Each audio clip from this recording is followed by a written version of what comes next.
राधे राधे, जय श्री कृष्णा। मैं सीमा सिंह बड़ों को चरण स्पर्श, छोटों को प्यार और बराबर वालों को नमस्कार करती हूँ। आज मैं आपको शीतला माता की 5 कहानियाँ सुनाने जा रही हूँ। अगर आप शीतला माता का व्रत करते हैं, पूजन करते हैं, ठंडा भोजन खाते हैं तो आपको व्रत पूजन के साथ में कहानी भी सुननी चाहिए। इससे पूरा फल प्राप्त होता है। आइए आज हम शीतला माता की 5 पौराणिक प्रचलित कहानियाँ सुनते हैं। आइए सबसे पहले हम शीतला माता की पहली कहानी सुनते हैं। बंडाली नामक एक गांव था जहां सास, जेठानी और देवरानी रहते थे। जेठानी व देवरानी दोनों को एक एक पुत्र था।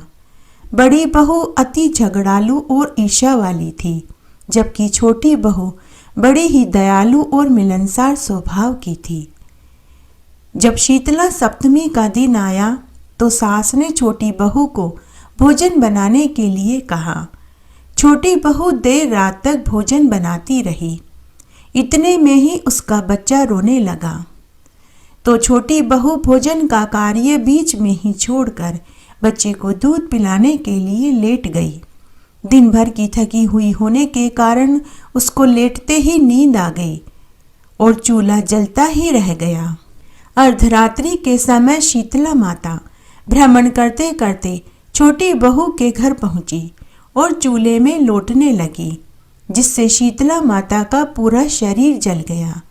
तब शीतला माता ने क्रोधित होकर छोटी बहू को शाप दिया कि जैसे मेरा शरीर जला है वैसे ही तेरा पेट जल जाए। सुबह जब बहू सोकर उठी तो उसने देखा कि रसोई में चूल्हा जल रहा था और उसके साथ सोया हुआ उसका बच्चा मर चुका था। बच्चे का पूरा शरीर जला हुआ था। यह देखकर छोटी बहू जोर जोर से रोने लगी। छोटी बहू समझ गई कि यह सब कुछ शीतला माता के कोप से हुआ है। छोटी बहू का रोना सुनकर सास उसके पास आई। बहू को रोता हुआ और पोते को मरा हुआ देखकर सास को बहुत दुख हुआ। सास ने अपनी छोटी बहू को धीरज बंधाते हुए कहा कि बेटी शांत हो जा, इस तरह रोने से कुछ नहीं होगा। तू शीतला माता के पास जा, अब तो वो ही सब ठीक करेंगी। सासू का आशीर्वाद लेकर मृत बच्चे को एक टोकरे में रखकर छोटी बहू घर से निकल पड़ी। चलते चलते रास्ते में उसे तलाई मिली। तलाई में पानी तो बहुत लबालब भरा हुआ था। एक तलाई का पानी दूसरी तलाई में समाता रहता था, लेकिन कोई भी जीव, जिनावर, पशु पक्षी, यहाँ तक कि कोई भी मनुष्य उस तलाई का पानी नहीं पीता था। भूल से भी अगर कोई उस तलाई का पानी पी लेता था तो उसकी मृत्यु हो जाती थी। छोटी बहू को आता हुआ देखकर दोनों तलाइयों ने पूछा कि बहन, तुम कहाँ जा रही हो? तब छोटी बहू तलाइयों से बोली कि शीतला माता ने मुझे शाप दिया है, मैं शाप का निवारण पूछने जा रही हूँ। यह सुनकर तलाइयों ने कहा कि बहन, हमारी तलाई का कोई भी पानी नहीं पीता है। अगर कोई पी लेता है तो उसकी मृत्यु हो जाती है। बहन, अगर तुम्हें शीतला माता मिले तो तुम हमारे इस शाप का निवारण भी पूछ लेना। उनसे पूछना कि हमने ऐसा कौन सा पाप कर दिया जिससे हमारी तलाई का पानी विष के समान हो गया है। बहन, कृपया करके हमारे पापों का निवारण भी शीतला माता से पूछ लेना। छोटी बहू ने दोनों तलाइयों से कहा कि अगर शीतला माता मुझे मिली तो मैं आपके पाप दोष का निवारण भी पूछ लूंगी। उसके बाद छोटी बहू वहां से आगे चल दी। आगे जाने पर छोटी बहू को 2 सांड मिले जिनके गले में पाट बंधा हुआ था। वे दोनों हमेशा लड़ाई करते रहते थे। छोटी बहू को देखते ही वे दोनों सांड बोले कि बहन, तुम कहाँ से आई हो और कहाँ जा रही हो? तब छोटी बहू ने कहा कि शीतला माता के शाप से मेरा पुत्र मर गया है। मैं शीतला माता से मिलने जा रही हूँ, उनसे अपने शाप का निवारण पूछूंगी। तब दोनों सांड छोटी बहू से बोले कि बहन, हम हमेशा लड़ाई करते रहते हैं, हमारे गले में घटी का पाट बंधा हुआ है। बहन, अगर तुम्हें शीतला माता मिल जाए तो हमारे पाप दोष का निवारण भी पूछ लेना। हमने ऐसा कौन सा पाप किया है जिसकी वजह से हमारे गले में घटी का पाट बंधा हुआ है। तो छोटी बहू दोनों सांड से बोली कि अगर मुझे शीतला माता मिल गई तो मैं आपके पाप दोष का निवारण भी पूछ लूंगी। उसके बाद छोटी बहू वहां से भी आगे चल दी। आगे जाने पर छोटी बहू ने देखा कि बैर के झाड़ के नीचे एक वृद्धा अपने बिखरे हुए बालों को दोनों हाथों से खुजला रही थी।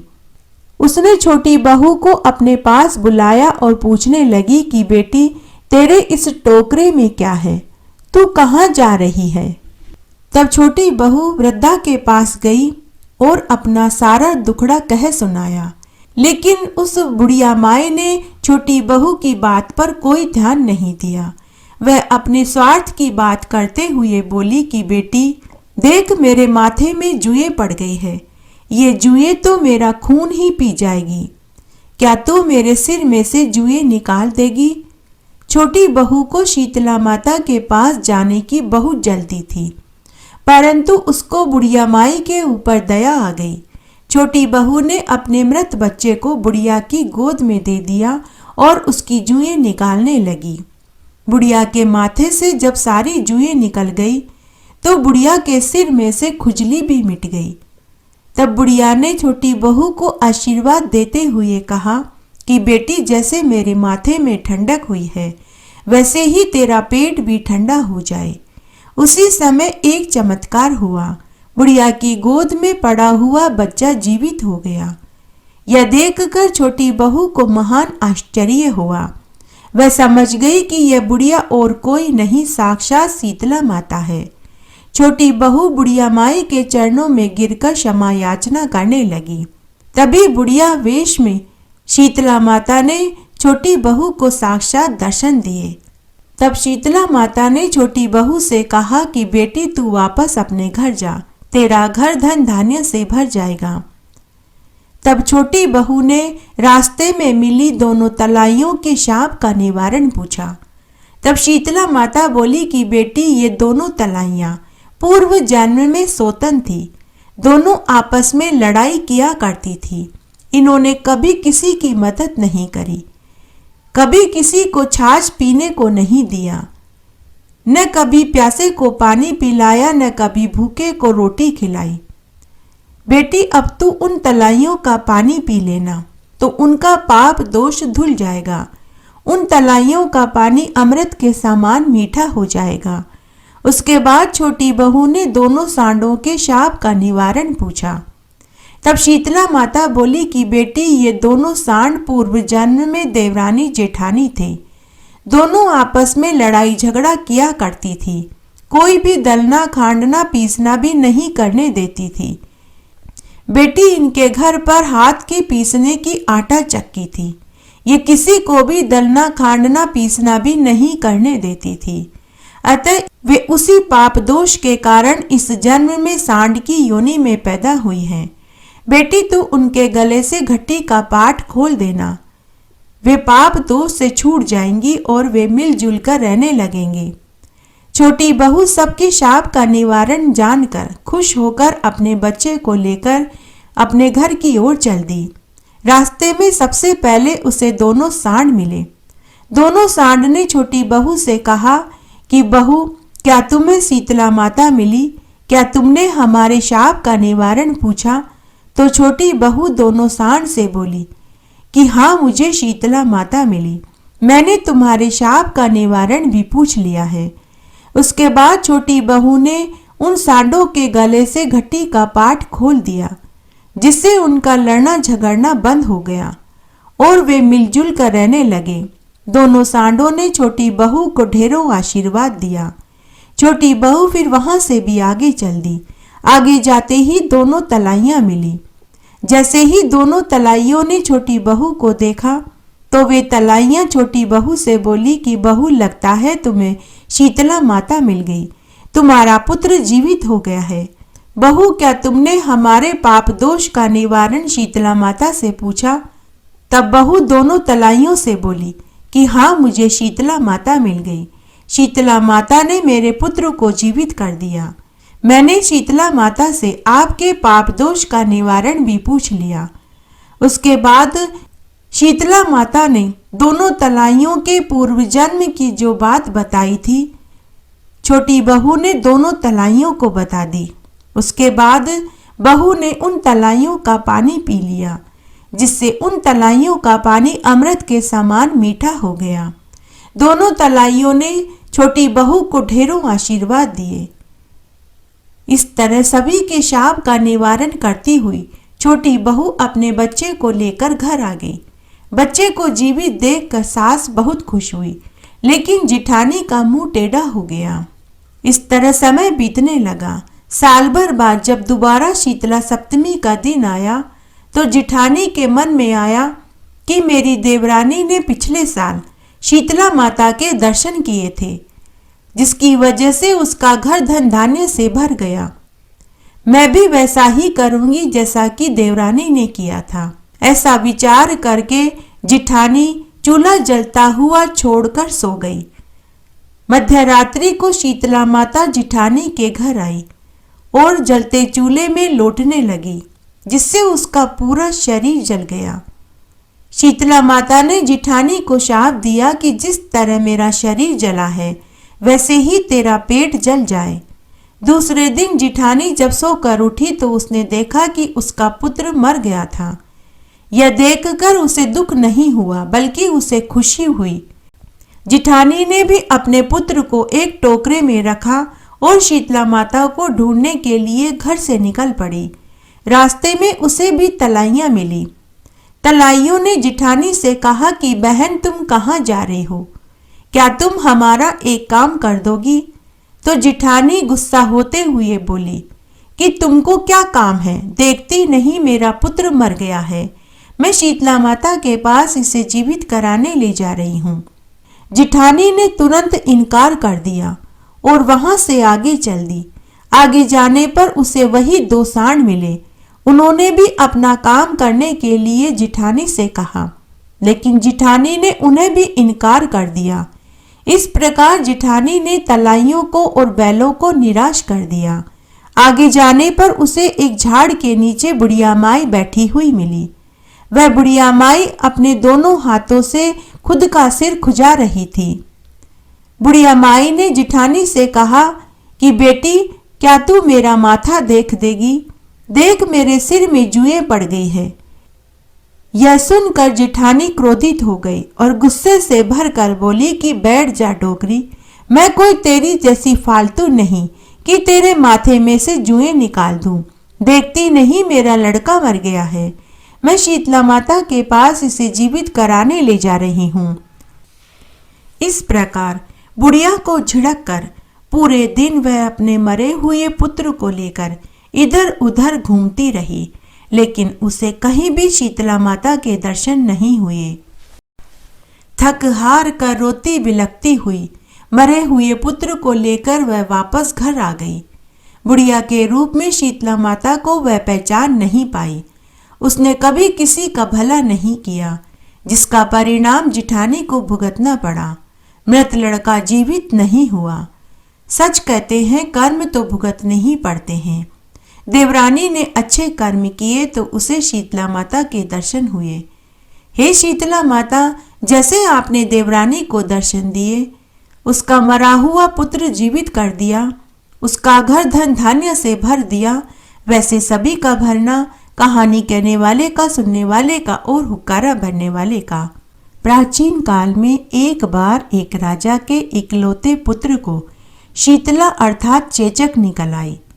उसी के राज्य में एक काछी पुत्र को भी शीतला निकली हुई थी। काछी बहुत गरीब था, किंतु वह भगवती का परम उपासक था। वह धार्मिक दृष्टि से आवश्यक सभी बातें भी जानता था। वह सभी नियमों को जानता था। वह यह भी जानता था कि चेचक निकले हुए बच्चे के साथ किन नियमों का पालन करना चाहिए और क्या खाना चाहिए, क्या नहीं खाना चाहिए। यह सभी बातें वह काछी जानता था। घर में साफ सफाई का वह विशेष ध्यान रखता था। नियम से माता भगवती का पूजन करता था। शीतला निकले हुए बच्चे को वह नमक खाने को नहीं देता था। दाल सब्जी में वह छोंक नहीं लगाता था, न ही कोई तली भुनी वस्तु, न तो वह खुद खाता था और न ही शीतला निकले हुए बच्चे को खाने देता था। काची गर्म वस्तु न खुद खाता था, न ही अपने शीतला निकले हुए पुत्र को खाने के लिए देता था। इस तरह वह सभी नियमों का पालन कर रहा था, जिससे कुछ ही समय में उसके पुत्र की शीतला ठीक हो गई। दूसरी तरफ राजा के पुत्र को शीतला का प्रकोप झेलना पड़ा। राजा ने भगवती के मंडप में शतचंडी का पाठ प्रारंभ करा दिया। प्राय नित्य हवन एवं बलिदान होते रहे। राजपुरोहित सदा भगवती की पूजा में निमग्न रहते थे। राजमहल में नित्य कढ़ाई चढ़ती थी। विविध प्रकार के स्वादिष्ट व्यंजन, मांस, मदिरा का सेवन किया जाता रहा। राजकुमार का मन व्यंजनों की गंध से मचल उठता था। वह भोजन के लिए जिद करता। एक तो राजपुत्र, दूसरा इकलौता होने के कारण उसकी सभी जिद पूरी की जाती थी। इससे शीतला का कोप घटने की बजाय बढ़ने लगा। शीतला के साथ साथ राजा के पुत्र को शरीर पर बड़े बड़े फोड़े हो गए, जिनमें खुजली होती थी और जलन होने लगी। शीतला की शांति के लिए राजा ने अनेक उपाय करे, लेकिन शीतला का प्रकोप घटने की बजाय बढ़ रहा था। इसका कारण यह था कि अज्ञानतावश राजा के यहाँ सभी कार्य उल्टे हो रहे थे। पुत्र की हालत देखकर राजा और भी परेशान और दुखी हो गया। उसकी समझ में नहीं आ रहा था कि इतना सब करने के बाद भी शीतला का प्रकोप शांत क्यों नहीं हो रहा। एक दिन राजा के गुप्तचरों ने राजा से कहा कि महाराज, हमारे ही गांव के काची पुत्र को भी शीतला निकली थी, लेकिन वह तो बिल्कुल ठीक हो गया। यह जानकर राजा और भी सोच में पड़ गया। राजा मन ही मन सोचने लगा कि मैं माता शीतला की इतनी सेवा पूजा कर रहा हूँ, पूजा अनुष्ठान में मैंने कोई कमी नहीं रहने दी, फिर भी मेरा पुत्र ठीक होने की बजाय ज्यादा बीमार पड़ गया, जबकि काची का पुत्र बिना सेवा पूजा के ही ठीक हो गया। यह सोचते सोचते ही राजा को नींद आ गई। स्वप्न में ही श्वेत वस्त्र धारिणी भगवती ने राजा को दर्शन देकर कहा कि हे राजन, मैं तेरी सेवा पूजा से प्रसन्न हूँ, इसी कारण तेरा पुत्र आज भी जीवित है। तेरे पुत्र के ठीक न होने का कारण यह है कि तूने शीतला के समय पालन करने योग्य नियमों का उल्लंघन किया। तुझे ऐसी हालत में अपने पुत्र को नमक का भोजन नहीं खिलाना चाहिए। नमक से रोगी के फोड़ों में खुजली और जलन होती है। घर में दाल सब्जियों में छोंक नहीं लगानी चाहिए, क्योंकि इसके गंध से रोगी का मन उन वस्तुओं को सेवन करने के लिए ललचाता है। रोगी के पास किसी को भी आने जाने नहीं देना चाहिए, क्योंकि यह रोग अन्य को भी होने का भय रहता है। तो इन सभी नियमों का पालन कर, तेरा पुत्र भी जल्दी ठीक हो जाएगा। यह कहकर भगवती अंतर्ध्यान हो गई। सुबह जब राजा सोकर उठा तो उसे रात्रि के स्वप्न वाली बात याद आई। तब भगवती की आज्ञा अनुसार राजा ने वे सभी कार्य किए जो माता ने बताए थे। शीतला के सभी नियमों का पालन करने से राजा का पुत्र भी कुछ ही दिनों में ठीक हो गया और एकदम स्वस्थ निरोगी कंचन जैसी काया वाला हो गया। शीतला का व्रत करने से व्रती के कुल में दाह, ज्वर, पीत ज्वर, विस्फोटक, दुर्गंध युक्त फोड़े, नेत्र रोग, शीतला की फुंसियों के चिन्ह और शीतला जनित सर्व रोग दूर हो जाते हैं। शीतला आए बच्चे के साथ अगर इन नियमों का पालन किया जाए तो शीतला माता भी संतुष्ट हो जाती है और शीतला निकले हुए बच्चा भी स्वस्थ हो जाता है। जय हो शीतला माता की जय। एक गांव में एक कुमारी रहती थी। वह शीतला सप्तमी के दिन शीतला माता का पूजन करती थी और ठंडी बासी रोटी खाती थी। लेकिन उस गांव में कोई भी ठंडी बासी रोटी नहीं खाता था और न ही शीतला माता का पूजन करता था। तब एक बार शीतला माता ने गांव के लोगों की परीक्षा लेनी चाहिए। शीतला माता ने एक बुढ़िया माई का वेश बनाया और पूरे गांव में सबसे पूछती फिर रही थी कि कोई मेरी जुएं निकाल दो, कोई मेरी जुएं निकाल दो। लेकिन गांव की सभी औरतें भोजन बनाने में व्यस्त थी। किसी ने भी बुढ़िया माई के सिर से जुएं नहीं निकाली। उस गांव में सिर्फ कुमारी ही ऐसी थी जिसे भोजन नहीं बनाना था, क्योंकि उस दिन वह ठंडा भोजन खाती थी और शीतला माता का पूजन करती थी। जब बुढ़िया माई खुमारी के घर के सामने से गुजरी तो खुमारी ने बुढ़िया माई से कहा कि आ माई, तेरे सिर की जुएं मैं निकाल देती हूँ। तब खुमारी बुढ़िया रूप में शीतला माता की जुएं निकालने लगी। जुएं निकालते निकालते खुमारी ने देखा कि बुढ़िया माई के सिर में पीछे भी आंख थी। यह देखकर खुमारी डर गई। तब बुढ़िया माई रूप में शीतला माता खुमारी से बोली कि बेटी तू डरे मत, मैं शीतला माता हूँ। मैं इस गांव की परीक्षा लेने आई थी। इस गांव की सभी औरतें आज शीतला सप्तमी के दिन चूल्हा जलाकर के गर्म भोजन बना रही है। किसी ने भी मेरी पूजा नहीं करी, केवल एक तू ही है जिसने आज मेरी पूजा करी और तू आज ठंडा बासी भोजन खाएगी। इसलिए इस गांव को मैं शाप देती हूँ कि पूरे गांव में आज अभी आग लग जाएगी, केवल तेरा घर ही बचेगा, क्योंकि तूने आज शीतला सप्तमी के दिन मेरा पूजन किया और ठंडा बासी भोजन खाया। यह कहकर बुढ़िया माई रूप में शीतला माता अंतर्ध्यान हो गई। थोड़ी ही देर में देखते ही देखते पूरे गांव में आग लग गई। केवल खुमारी का घर बच गया। गांव वालों ने खुमारी से पूछा कि पूरे गांव में आग लग गई, लेकिन तेरा घर कैसे सुरक्षित बचा रहा? तब खुमारी ने गांव वालों से कहा कि आज शीतला सप्तमी थी। आज के दिन मैं शीतला माता का पूजन करती हूँ और ठंडी बासी रोटी छाछ राबड़ी खाती हूँ। इसी से मेरा घर बच गया।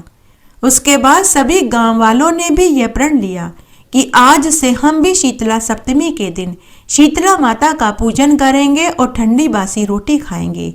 हे शीतला माता, जैसे आपने खुमारी की रक्षा करी वैसे सबकी करना, कहानी कहने वाले की, सुनने वाले की और हुक्कारा भरने वाले की।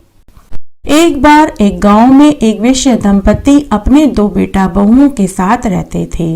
वैश्य दंपति की दोनों बहुएं सगी बहनें थी। उनके कई बरस बाद एक एक पुत्र हुआ। वैश्य दंपति पुराने रीति रिवाजों को मानते चले आ रहे थे।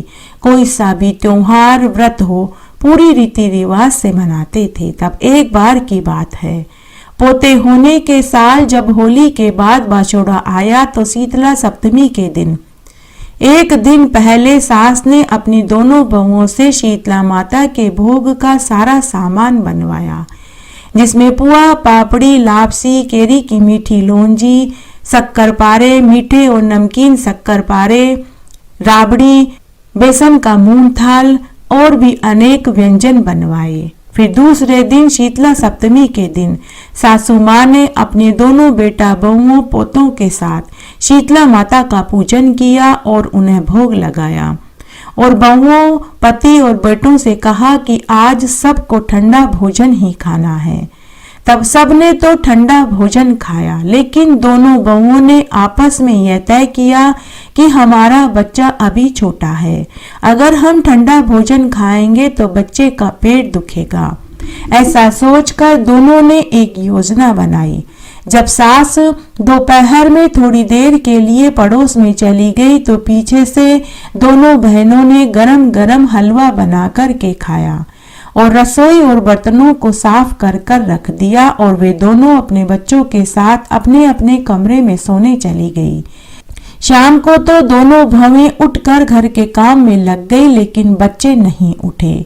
तब सास ने अपनी दोनों बहुओं से कहा कि अरे बहुओं, संध्या हो गई है, बच्चों को उठाओ। जब दोनों बहुएं अपने अपने कमरे में बच्चे को जगाने गई तो उन्होंने बच्चों को मृत पाया। दोनों बहुएं जोर जोर से रोने लगी। तब सास बहुओं का रोना सुनकर उनके पास गई और पूरी सच्चाई मालूम हुई। तब सास ने बहुओं को डांटते हुए कहा कि अरे तुम तो बावली हुई हो, बच्चे स्वस्थ और निरोगी रहें, इसीलिए तो शीतला माता का पूजन ठंडे भोजन से किया जाता है और उस दिन ठंडा भोजन ही खाया जाता है।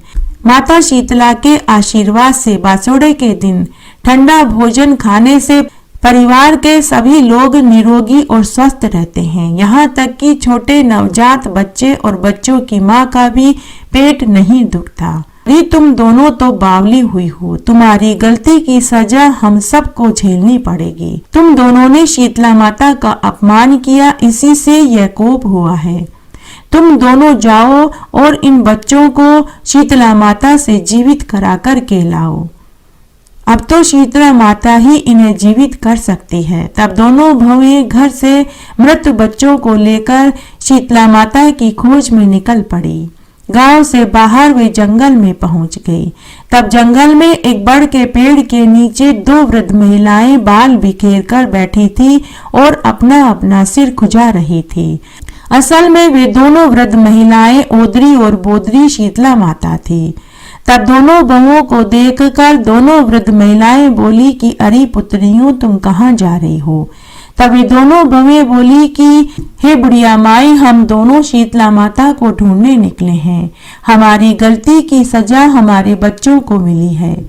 हम शीतला माता से अपनी गलती की क्षमा मांगने जा रहे हैं। तब वे दोनों वृद्ध महिलाएं उनसे बोली कि अरे पुत्रियों, हमारे सिर में जुएं पड़ गई है, क्या तुम उन्हें निकाल दोगी? उन दोनों बहुओं को शीतला माता के पास जाने की जल्दी थी, लेकिन उनको वृद्ध महिलाओं के ऊपर दया आ गई।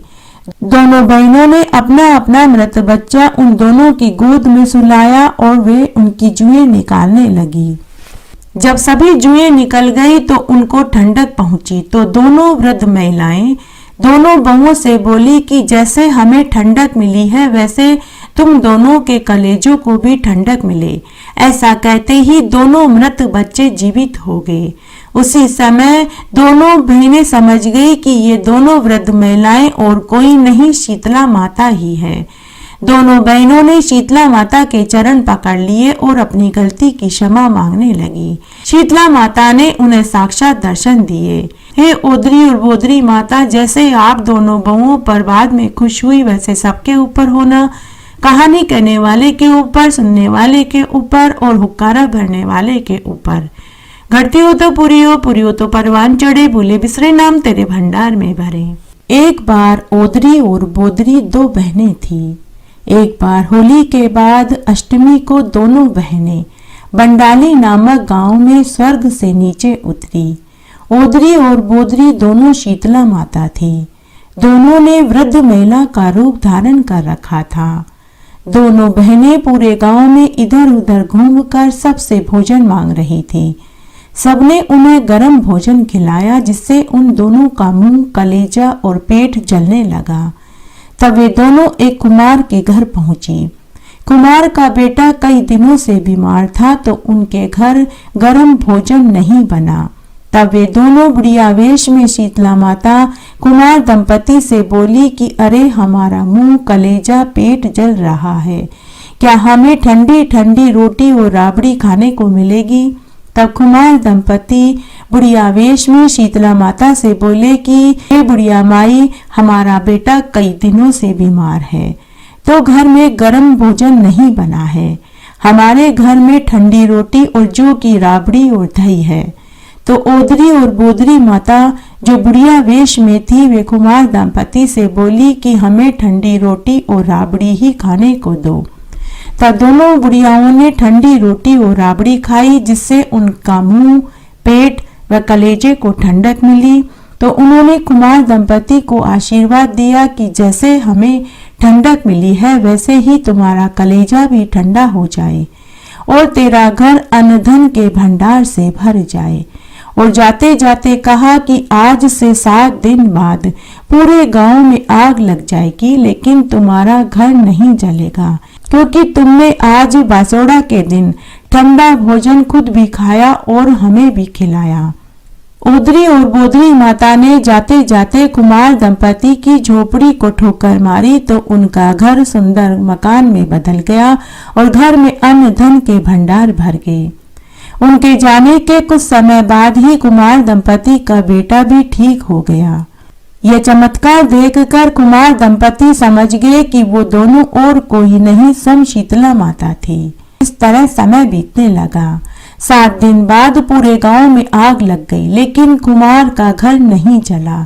तब गांव के लोगों ने राजा से शिकायत करी कि हे महाराज, आपके महल के साथ पूरे गांव में सबके घर, खेत खलियान जल गए, लेकिन इसी गांव का एक कुमार है जिसका घर नहीं जला।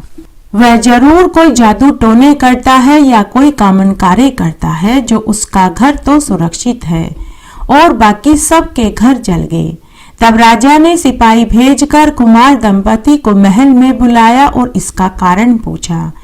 तब कुमार दंपति राजा से बोले कि हे महाराज, होली के बाद अष्टमी को अंडाली गांव में ओदरी और बोदरी माता बुढ़िया वेश में हमारे घर आई थी। उन्होंने पूरे गांव में सबके घर में जाकर भोजन मांगा तो सबने उन्हें गर्म भोजन खिलाया, जिससे उनका मुंह, कलेजा और पेट जलने लगा। तब फिर माता हमारे घर आई। महाराज, मेरा बेटा कई दिनों से बीमार था, जिससे हमारे घर में गर्म भोजन नहीं बना। तब जब ओदरी और बोदरी माता ने हमसे भोजन मांगा तो हमने उन्हें ठंडी रोटी, ठंडी राबड़ी और दही खाने को दिया, जिससे उनके कलेजे, मुंह और पेट को ठंडक मिली। तो उन्होंने खुश होकर हमें अन्न, धन और सुंदर मकान का वरदान दिया। उनके जाने के कुछ समय बाद ही हमारा घर सुंदर महल में बदल गया और घर में अन्न धन के भंडार भर गए और हमारा बेटा भी चमत्कारी रूप से ठीक हो गया। उन्होंने हमें जाते जाते यह भी कहा था कि आज से 7 दिन बाद पूरे गांव में आग लग जाएगी, लेकिन तुम्हारा घर सुरक्षित रहेगा। हे महाराज, हम यह बात अगर उस समय सबको बताते तो कोई भी विश्वास नहीं करता।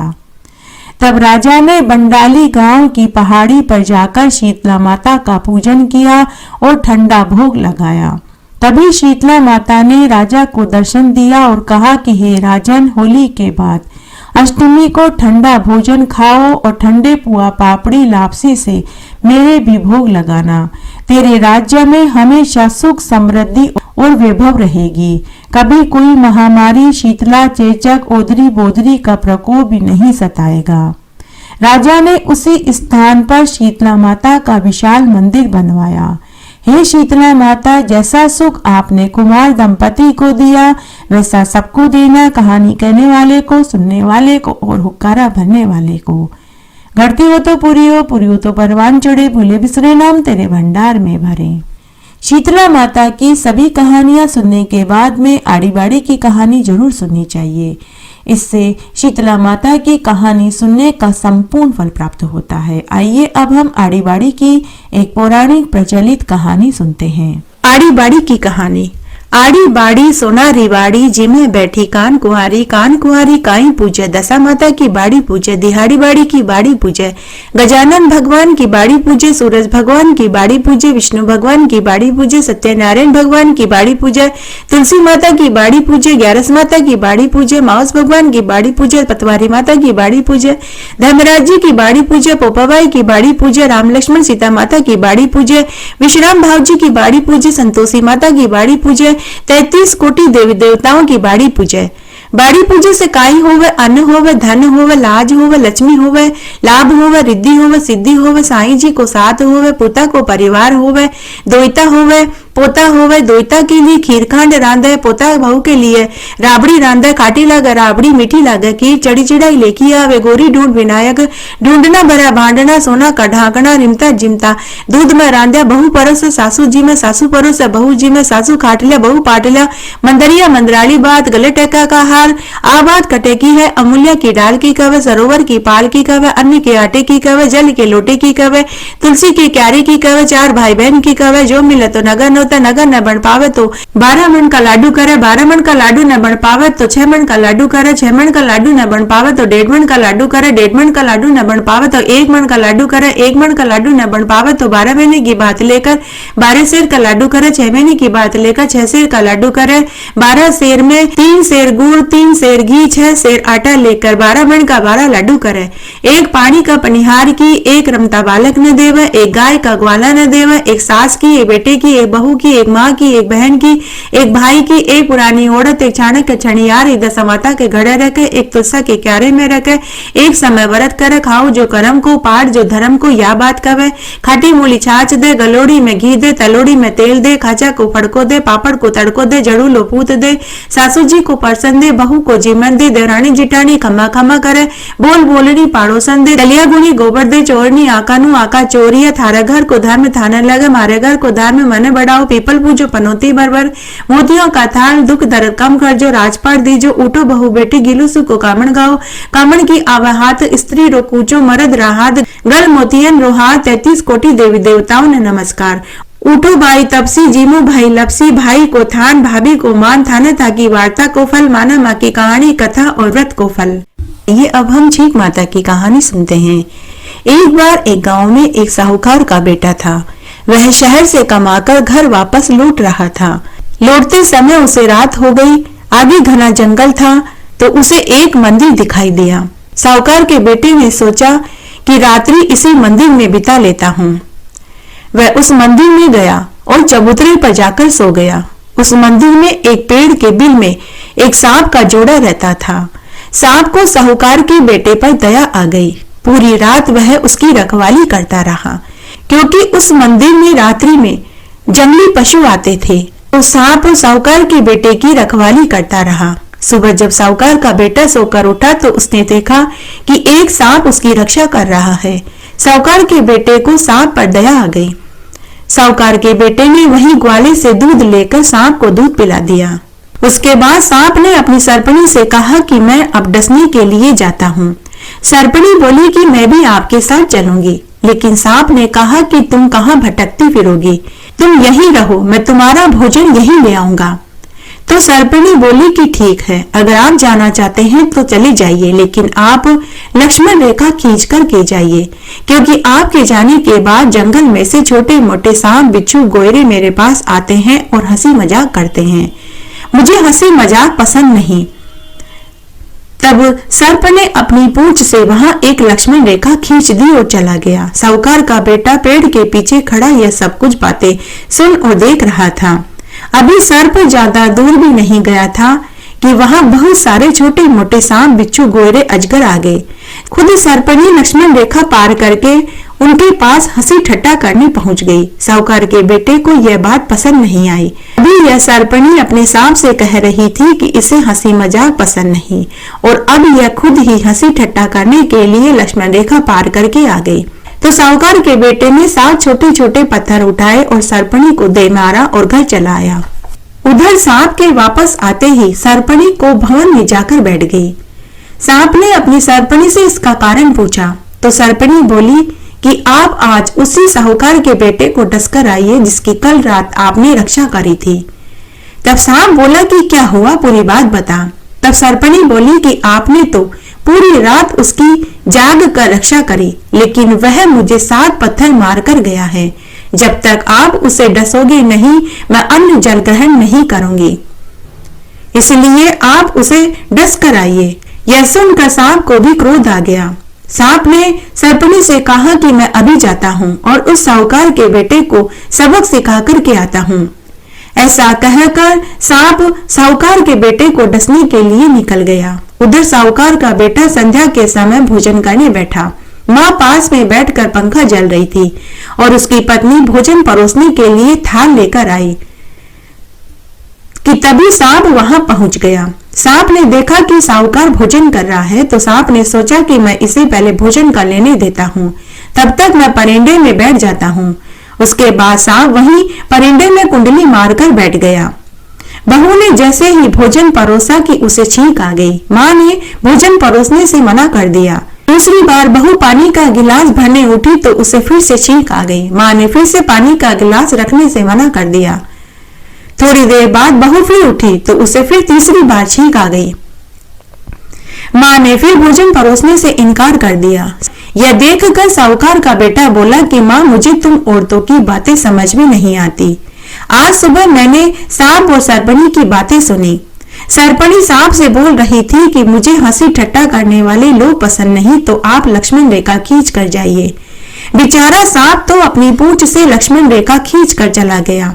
लेकिन सांप के जाने के बाद कुछ सरपटी सांप बिच्छू गोयरे और अजगर से हंसी ठिठोली कर रही थी और सब लक्ष्मण रेखा पार करके बाहर आ गए।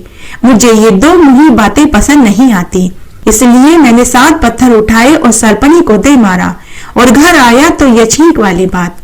ये सारी बातें सांप परिंदे में बैठा सुन रहा था कि तभी सांप को पश्चाताप हुआ। तभी वहां सर्प अपने असली रूप में प्रकट हो गया और साहूकार के बेटे को कहा कि मैं तुमसे प्रसन्न हुआ, तुम कोई 3 वरदान मांग लो।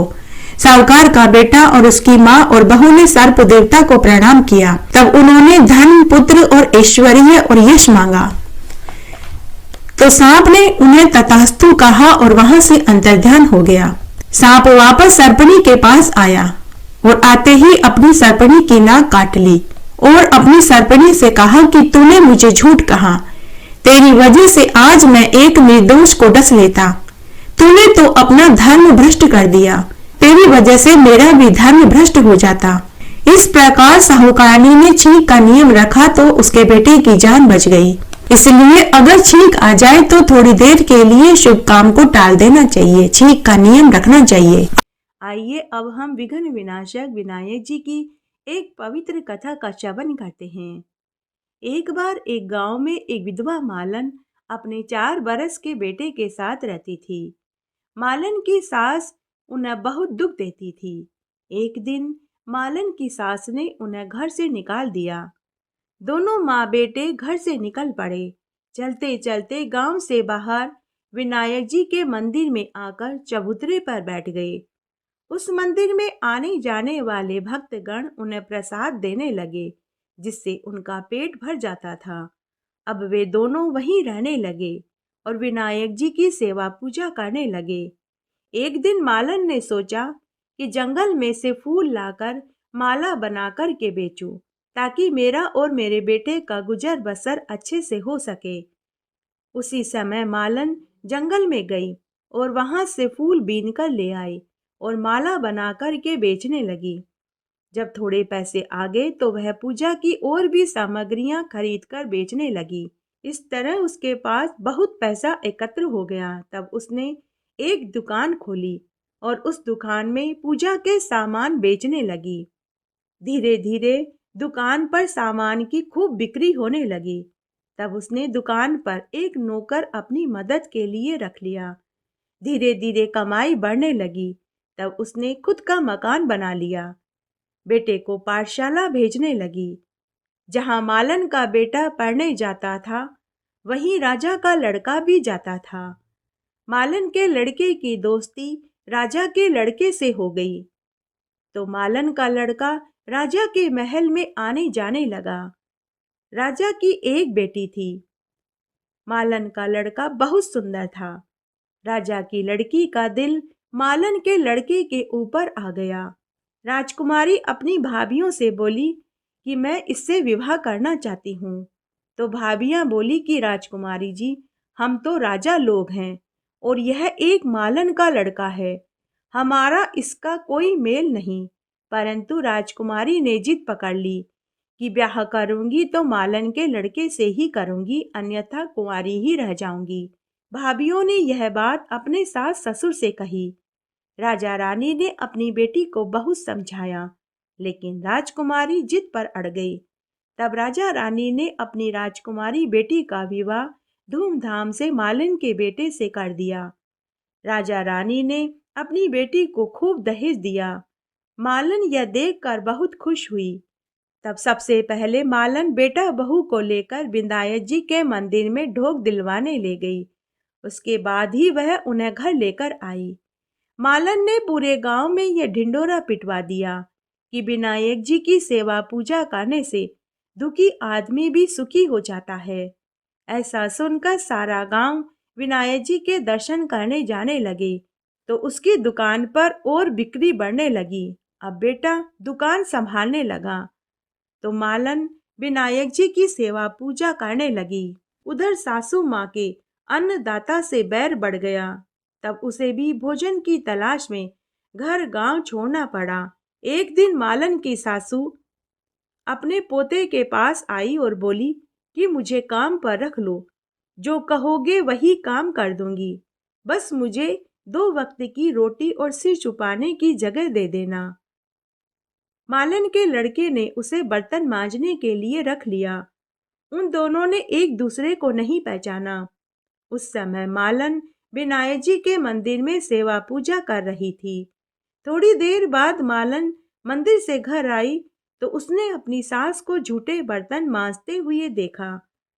तो वह बोली कि सासू जी, आप ये क्या कर रहे हो? तो सासू बोली कि बहू, इस घर के मालिक ने मुझे बर्तन मांजने के काम के लिए रखा है। तब मालन बोली कि सासू माँ, वह मालिक और कोई नहीं, आपका ही पोता है। ये आपके पोते और पोते की बहू हैं और यह आपका ही मकान है। सासू जी, आपने तो मुझे और मेरे बेटे को घर से निकाल दिया था, लेकिन विनायक जी महाराज ने हमारी लाज रखी।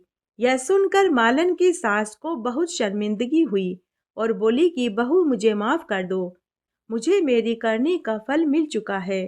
तब बहू बोली, सासू माँ, अब आप पोता और पोते की बहू के साथ रहो और सुख भोगो। अब मालन की सासू उनके साथ ही रहने लगी।